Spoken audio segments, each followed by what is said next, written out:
Hi friends, welcome to our channel. అమర్ని hospital నుంచి discharge చేస్తారు. బాగి రాథోడ్ ఇద్దరు కలిసి కారులో అమర్ని ఇంటికి తీసుకొని వస్తూ ఉంటారు.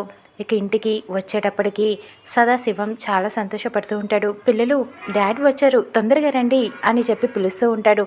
ఇక మనోహరి ఆ మాట విని పరుగున అమర్ దగ్గరికి వెళ్తూ ఉంటుంది. ఇక బాగి అమర్ని కారులో నుంచి పట్టుకొని లోపలికి తీసుకొని వస్తూ ఉండగా మనోహరి ఎదురు వెళ్తుంది అమర్ని పట్టుకోవటానికి. అక్కడ కారు ఒక్కసారిగా తన కాలుకి తగులుతుంది.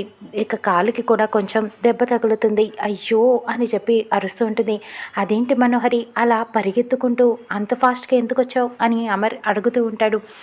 అంటే నిన్ను పట్టుకొని తీసుకువెళ్దామని, హెల్ప్ చేద్దామని వచ్చాను అమర్ అని చెబుతూ ఉంటుంది మనోహరి. అవసరం లేని చోట నువ్వు ఉండాలనుకుంటే ఇలానే జరుగుతుంది మనోహరి. Just miss.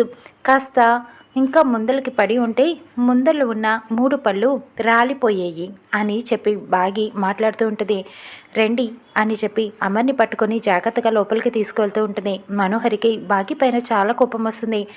లోపలికి అడుగు పెడుతూ ఉండగా బాగి కాలుకి తన కాలు మనోహరి అడ్డు పెడుతుంది. బాగి పడిపోబోతుంది, స్లిప్ అవుతుంది. ఇకప్పుడు అమర్ని గబుక్కున మనోహరి పట్టుకుంటుంది. ఏంటి మిస్ అమ్మ, ఇది చూసుకోలేకపోతున్నావా? సరిగ్గా అమర్కి ఏమైనా అయ్యి ఉంటే జాగ్రత్తగా పట్టుకోవాలి కదా.